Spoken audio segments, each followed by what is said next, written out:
suite à la leçon de trouver la valeur ou remplacer la valeur euh, de la variable, nous avons trouvé la valeur de l'inconnu. Donc ici, c'est avec une équation.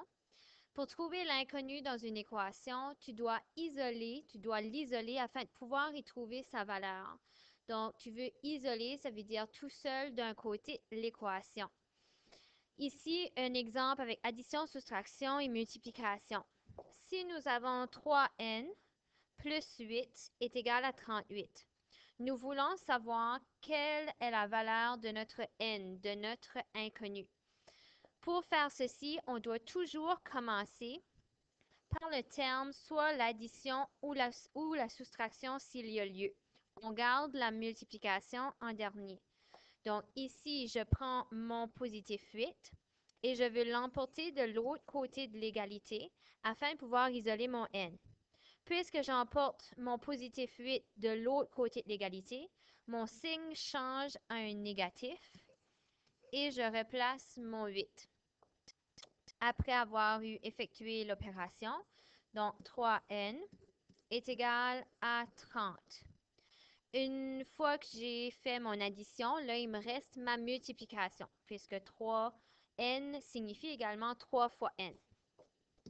Le contraire d'une multiplication est la division. Donc, je divise les deux côtés par 3. Il va donc me rester mon n, puisque les 3 s'annulent, et 30 divisé par 3 me donne 10. Donc, n est égal à 10. Je peux vérifier si cela est vrai. Donc, si je retourne à mon équation de base et que je remplace n par ma valeur, donc 3 fois 10 plus 8, est-ce que ceci me donne 38? Donc, 3 fois 10 me donne 30, plus 8, effectivement, me donne 38. Donc, j'ai vérifié, ma réponse est bonne. Le deuxième exemple, 5n moins 6 est égal à 44. Donc, je commence par ma soustraction. Je l'emporte de l'autre côté. Je fais le contraire de négatif 6 qui est positif 6. Puisque négatif 6 plus 6 me donne 0. Donc, ceci, ça s'annule. Et c'est ce qu'on veut. Et ce que je fais d'un côté de l'égalité, je dois le faire de l'autre côté de l'égalité. Donc, c'était la même chose à mon premier exemple. Plus 8 moins 8 me fait 0. Donc, ce que je fais d'un côté de l'égalité, qui était moins 8, je le fais de l'autre côté de l'égalité. Je reviens à mon deuxième exemple.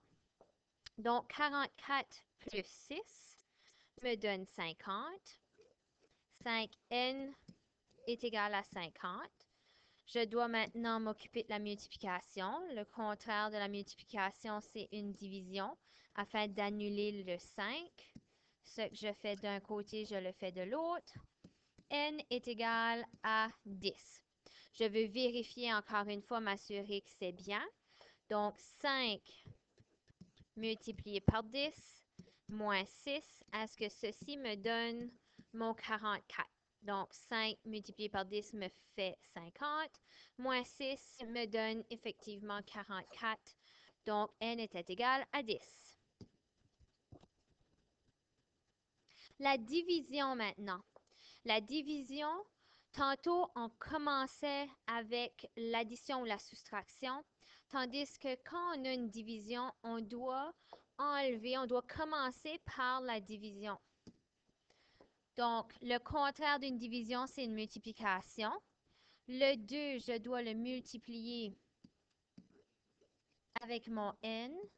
Je dois le multiplier avec mon 15 et je dois le multiplier avec mon 5. Donc, mon 2, ici, qui serait ma division, je le multiplie pour l'enlever, mais à tous les termes de mon équation. Donc, ici, ça s'annule.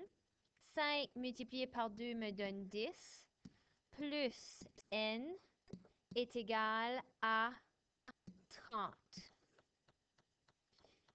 Maintenant, je prends mon 10, je l'emporte de l'autre côté. Plus 10, ici, il y aurait un plus, donc le contraire Pour enlever ceci, je dois faire moins 10. Donc, j'enlève. Il me reste mon n. 30 moins 10, il me reste 20. Je vais vérifier, m'assurer que j'ai trouvé la bonne réponse. Donc, 5 plus 20 divisé par 2, est-ce que ceci me donne 15? Donc, selon Pedma, je dois faire la division en premier.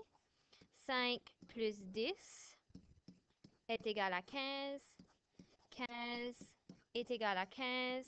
Donc, c'est la bonne réponse. Exemple numéro 2. Je fais la même chose. Ici, c'est divisé par 3.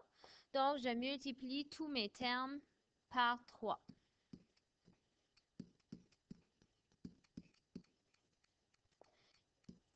Mes 3 avec mon n s'annulent. Il me reste n. Moins 7 fois 3 me donne 21. Est égal à 8 fois 3, qui est 24. La prochaine étape, je veux mettre négatif 21 de l'autre côté. Donc, plus 21, plus 21. Il me reste n. 24 plus 21 me donne 45. Donc, n est égal à 45. Je veux vérifier si ceci est bien. Donc, 45 divisé par 3 moins 7, est-ce que ceci me donne 8? 45 divisé par 3 me donne 15. Moins 7, est-ce que 15 moins 7 me donne 8?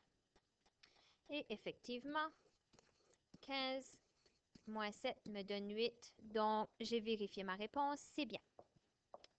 Et c'est tout pour lorsqu'on doit trouver la valeur de notre inconnu.